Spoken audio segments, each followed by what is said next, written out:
شاہ تراب خان۔ ایاک نعبد و ایاک نستعین۔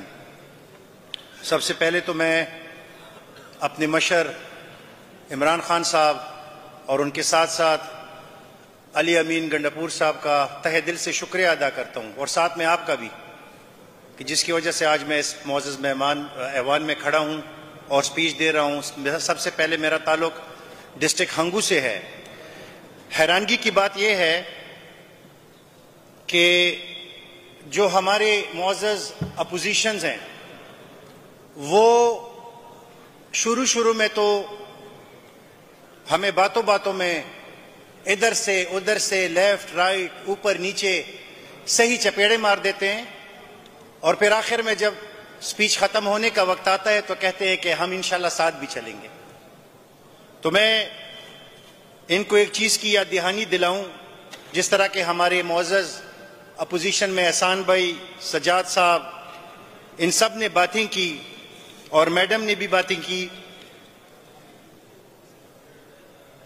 آپ ہمیں یہ بتائیں کہ 2013 سے 2018 تک پی ٹی آئی کی گورنمنٹ جو رہی ہے اس میں ایسے کون سی خرابیاں تھیں، خامیاں تھیں کہ جس کی وجہ سے ہم ٹارگٹ ہو رہے ہیں؟ میں آپ کے بتاتا ہوں۔ صحت انصاف کارڈ، اس کے ساتھ ساتھ بی آر ٹی۔ اب بی آر ٹی پہ بھی لوگ تنقید کرتے ہیں، حالانکہ آپ اس سے اندازہ لگائیں سر کہ آج جو سچویشن ہے پاکستان میں پیٹرول کی، وہ کوئی غریب بندے افورڈ کر سکتا ہے؟ ماہانہ یا دن کی مزدوری کتنی ہوتی ہے؟ 700-800 روپے دیہڑی ہے آج کل، اور بی آر ٹی ایک سہولت کے لیے بنی ہے جس سے بہت سے ہمارے لوگ، ہمارے قوم کے غریب مستفید ہو رہے ہیں۔ اس کے ساتھ ساتھ صحت کارڈ پہ بھی مطلب ہے کہ اپوزیشن کا اعتراض ہے۔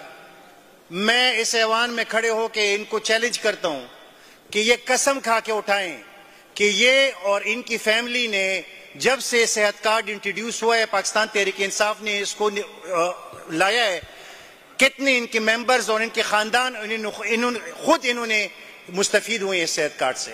یہ قسم اٹھا لی اس چیز پہ۔ دیکھیں، آپ کے شناختی کارڈ میں خان صاحب نے 10 لاکھ روپے ڈال دیے۔ آج کل آپ لوگوں کو پتہ ہے کہ پرائیویٹ جو ڈاکٹرز ہیں ان کی فیسیں کتنی ہیں؟ 2-2.5 ہزار 3 ہزار سے زیادہ ان کی فیسیں ہیں۔ پھر وہ جب میڈیسنز لکھتے ہیں تو بعد 17, 18, 20 ہزار تک پہنچ جاتی ہے۔ یہاں آپ کے صحت کارڈ میں فری 10 لاکھ پڑے ہیں۔ آپ کو عمران خان اور اللہ کا اور عمران خان کا شکر ادا کرنا چاہیے کہ اس جیسا بہادر لیڈر ہمیں ملا ہے، جو کہ اپنی ذات، فکر، اپنے بچے، اپنی جائیداد اس سے سائیڈ پہ مطلب ہو کے اس قوم اور اس کے لوگوں کی جو ہے اس کے لیے نکلا ہے، اسٹرگل کے لیے نکلا ہے۔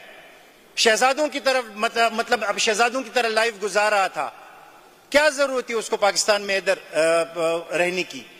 آج بھی کہیں پیرس، لندن یا کہیں کسی ملک میں پڑا ہوتا، لیکن اس نے اپنی قوم کے بارے میں سوچا اور یہاں پہ مطلب یہ ہے کہ رہ رہا ہے۔ اس کے ساتھ ساتھ مختلف میرے جو اپوزیشن بھائی ہیں وہ کہتے ہیں کہ ایریگیشن کا یہ مسئلہ ہے، بی آر ٹی کا یہ مسئلہ ہے، سلوگنز بھی کہہ رہے ہیں۔ دیکھیں، بات یہ ہے کہ جتنے آن گوئنگ پروجیکٹس ہیں، چاہے وہ ریلیٹڈ ٹو ایریگیشن ڈپارٹمنٹ ہیں یا پی ایچ ای ہیں یا ورکس ڈپارٹمنٹ ہیں، وہ نگراں اس سے پہلے جو ہماری سیٹ اپ تھی 18, 19, 20 میں، اس میں ان پروجیکٹس پہ کام سٹارٹ تھا۔